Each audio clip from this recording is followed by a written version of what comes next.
Hi guys, welcome to screen time with Shiva. Actually సరిగ్గా నిద్రలేదు, నిన్న రాత్రి మూవీ చూసి వచ్చానమాట. ఆల్ఫాకి వెళ్దాం అనుకున్నాను, కానీ రాబోదూర్కే వెళ్ళాను అనమాట. యాక్చువల్లీ ఆల్ఫాకి వెళ్దాం అనుకున్నా, రోస్ట్ చేద్దాం అన్నట్టు. సినిమా ఎలా ఉంటుందో మనందరూ తెలుసుగా. కానీ రాబోదూర్ ట్రైలర్ చూసి, అది కూడా జూలై 3 రిలీజ్ అవుతుందని తెలిసి రాబోదూర్కే వెళ్ళాను అనమాట. అసలు సినిమా దేని గురించి, ఎలా ఉంది, నాకు నచ్చిందా లేదా మాట్లాడుకుందాం. Let's go. సినిమా దేని గురించి అంటే డాష్ పెనుభూతం, ఫిల్ ద బ్లాంక్స్. అనుమానం ఒక పెనుభూతం. సినిమా మొత్తం ఈ లైన్ మీద ఉంటుందన్నమాట. అసలు క్రేజీ. మనల్ని ఎక్కడ మిస్లీడ్ చేయలేదు ట్రైలర్తో కానీ టీజర్తో కానీ. వాళ్ళు ఏం చూపెట్టారో అదే మనకి సినిమాలో కూడా ఉంటుంది. ఏదేదో చూపెట్టే సినిమా బ్లాంక్గా ఉన్నట్టయితే ఉండదు. సినిమా నాకు ఎలా అనిపించింది అంటే, ఈ ఇయర్లో నేను చూసిన మూవీస్లో probably one of the best movie ఇది. ఐ మీన్, ఆ ఒక్క లైన్ని వెంకటేష్ మహా ఎలా చెప్పాడంటే, ఆ స్క్రీన్ ప్లే కానీ, ఆ స్టోరీ కానీ, పర్ఫార్మెన్సెస్ కానీ, అంటే చాలా డిఫరెంట్గా ఉందన్నమాట. చాలా కొత్తగా అనిపించింది. వెళ్ళేటప్పుడు ఎక్కడ ప్రిడిక్టబుల్ ఉండదు, ఎక్కడ అని మనం చూసేసింది అబ్బాయి ఏంటి అన్నట్టు ఎక్కడ అనిపించలేదు నాకైతే. అఫ్కోర్స్ చిన్న చిన్న ఫ్లాస్ ఉన్నాయి, నేను మాట్లాడతాను ముందు. బట్ ఓవరాల్గా మాత్రం నాకు విపరీతంగా నచ్చేసింది. సో ఫస్ట్ హాఫ్ గురించి మాట్లాడతాను.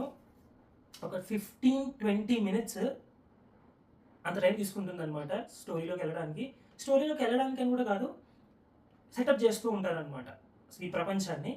సో కొన్ని అయితే మనకి అసలు అర్థం కాదు, ఇది రియలా లేకపోతే కాదా అన్నట్టు. సో ఆ 15-20 మినిట్స్ అలా వెళ్తుంది అనమాట. బట్ నేను ఎక్కడ బోర్ అవ్వలేదు, నాకు ఎక్కడ ల్యాగ్ అన్నట్టు నాకు ఎక్కడ అనిపించలేదు. Because I'm in for a ride అన్నట్టే ఉంది. వెరీ ఇంట్రెస్టింగ్గానే ఉంది చెప్పేది, స్క్రీన్ మీద చూసేదంతా. మెల్లిమెల్లిగా క్యారెక్టర్ ఇంట్రడ్యూస్ అవుతూ ఉంటారు, స్టోరీ ముందుకు వెళ్తూ ఉంటుంది.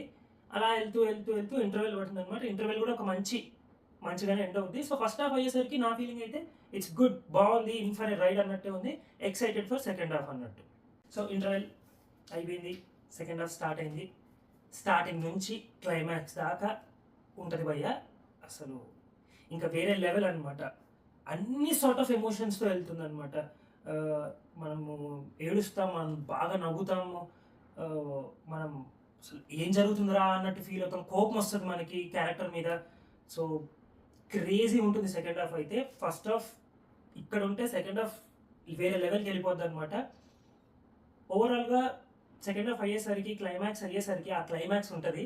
క్లైమాక్స్ అయ్యేసరికి అసలు నేనైతే అసలు మాటలు లేవు అన్నట్టు అయిపోయింది నాకు. లైక్ ఏం చూసాంరా మనం అన్నట్టు. అంటే స్టార్టింగ్ నుంచి ఒకటే పాయింట్, మళ్ళీ ఎక్కడ డీవియేట్ అవ్వడం, ఎక్కడో వేరే ఏదో చెప్పడం ఎక్కడ ఉండదు. అక్కడి నుంచి అలా పట్టుకొచ్చి అలా స్లోగా అన్రావిల్ చేస్తూ సెకండ్ హాఫ్లో ఒక పీక్కి వెళ్తుంది అనమాట. So extraordinary. సత్యదేవ్ అన్నయ్య ఏం పర్ఫార్మెన్స్ చేసేవాడినయ్య, అబ్బా. అసలు మనకి ఎక్కడా సత్యదేవ్ కనబడ్డు, రా బహదూరే కనబడతాడు అనమాట. యంగ్గా ఉన్నప్పుడు కానీ, అట్ ద సేమ్ టైం ఓల్డ్గా ఉన్నప్పుడు కానీ అసలు ఎక్కడ ఓవర్ పిచ్ అవ్వలేదు, at the same time under play కూడా చేయడు. పర్ఫెక్ట్ పిచ్ పట్టినట్టు అనిపించింది నాకైతే. ఎక్స్ట్రాడినరీ పర్ఫార్మెన్స్ ఇది. ఐ థింక్ ఈ ఇయర్లో ద బెస్ట్ పర్ఫార్మెన్స్ నా ఒపీనియన్లో. చించేశాడంతే. అసలు ఏదో నేను వర్డ్స్ ఎదుగుతున్నాను అనమాట, ఎలా డిస్క్రైబ్ చేయాలి, ఎంత బాగా డిస్క్రైబ్ చేయాలని. ఒక్క పర్ఫార్మెన్స్ కోసం అయినా సరే ఈ మూవీ చూడొచ్చు, అంత బాగా పర్ఫార్మెన్స్ చేశాడు. So what an actor. నేను ఒకటి గమనించాను ఈ మూవీలో. ఐ థింక్ రీసెంట్ టైమ్స్ అంటే అట్లీస్ట్ ఒక 1-2 ఇయర్స్ నుంచి నేను చూస్తాను, ఓన్లీ తెలుగు మూవీస్లో చెప్తున్నా. ప్రతి ఒక్క క్యారెక్టర్కి ఒక ఇంపార్టెన్స్ ఉంది. అంటే జస్ట్ ఉన్నారైతే ఎవ్వరూ లేరులా. అండ్ ప్రతి ఒక్కరు బాగా పర్ఫార్మెన్స్ చేశారు. బాగా కూడా కాదు, ఎక్స్ట్రాడనరీగా పర్ఫార్మెన్స్ చేశారు. అంటే ఒక క్యారెక్టర్ ఉంటుంది, డాక్టర్ క్యారెక్టర్ అనమాట. చాలా తక్కువ టైం ఉంటుంది, జస్ట్ ఫోన్ కాల్ సీన్లో వస్తాడు. అంటే ఆ క్యారెక్టర్ కూడా ఏ లెవెల్ పర్ఫార్మెన్స్ ఉంటుంది, ఏ లెవెల్ రైటింగ్ ఉంటుంది అంటే క్రేజీ అసలు. ఎవ్రీ సింగిల్ వన్, సత్యదేవ్తో పాటు అందరూ, ఫ్రెండ్ క్యారెక్టర్ కానీ, హీరోయిన్ కానీ, లేకపోతే వాళ్ళ ఇంట్లో ఉండే పని మనిషి కానీ, అందరూ చించ అవతలు పడేశారు.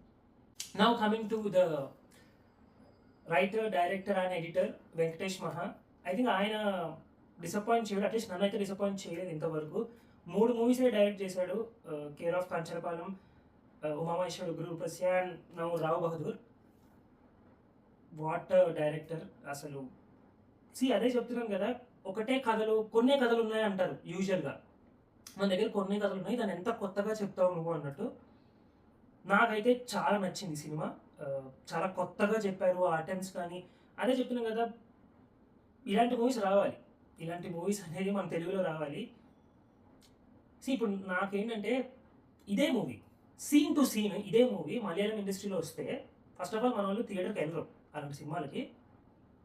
ఓటీటీలో చూసి ఇక్కడ పెట్టుకొని ఊరేగింపిస్తారనమాట. అసలు మన తెలుగులో ఇలాంటి మూవీస్ ఎందుకు రావు, హీరో కొడితే గాల్లో ఎగిరే మూవీస్ ఎందుకు వస్తాయి, ఇలా కొత్తదనం రాదు మనకి, ఇది అని అంటారు. మన వాళ్ళు తీసారనుకో, మనం యూజ్ చేసే వర్డ్స్ ఏంటి తెలుసా? ల్యాగ్, బోరింగ్, లేకపోతే ఏంటి నిద్ర వచ్చేసింది, ఏంటో ఇవే. అంటే నాకేంటంటే నీకు సినిమా చాలా ఫాస్ట్గా జరిగిపోవాలా, లేకపోతే నువ్వు వెళ్ళింది సినిమా చూడడానికి ఒక కథ చూడడానికా? కథ ఒక విధంగా చెప్తారు కదా, ప్రతిదీ చక్ చక్ చక్ చక్ చక్ చక్ చక్ చక్ ఎందుకు చెప్తారు? కొన్ని సినిమాలు అలా చెప్తారు, కొన్ని సినిమాలు ఎలా చెప్తారు. నేను మళ్ళీ సినిమా ఎలా చూడాలో చెప్పట్లేదు, బట్ ఇదే సినిమా సీన్ టు సీన్ మలయాళం ఇండస్ట్రీలో ఆర్ వేరే ఇండస్ట్రీలో తీస్తే అసలు అబ్సల్యూట్ సినిమా అంటారు. ఇదే సినిమా మన దాంట్లో తీస్తే బోరింగ్ అని, ల్యాగ్ అని ఇలా అంటారు అనమాట. సరే, ఎవరైతే ఏమన్నా అనుకొని, నాకైతే విపరీతంగా నచ్చేసింది. హైలీ రికమెండ్ చేస్తాను ఇలాంటి మూవీని. చాలా కొత్తగా ఉంటుంది, చాలా ఫ్రెష్గా అనిపిస్తుంది. మీరు కొత్త సినిమా చూస్తున్నట్టు అనిపిస్తుంది. Absolutely Telugu movie, Telugu film ఇది. నాకు చాలా బాగా అనిపించింది. ఐ హైలీ రికమెండ్, థియేటర్కి వెళ్ళి చూడండి. అండ్ హ్యాట్స్ ఆఫ్ వెంకటేష్ మహా, థ్యాంక్ యూ ఈ మూవీ తీసినందుకు. అండ్ వీడియోని లైక్ చేయండి, షేర్ చేయండి, సబ్స్క్రైబ్ చేయండి. And please do follow me on Instagram. So, peace. Bye.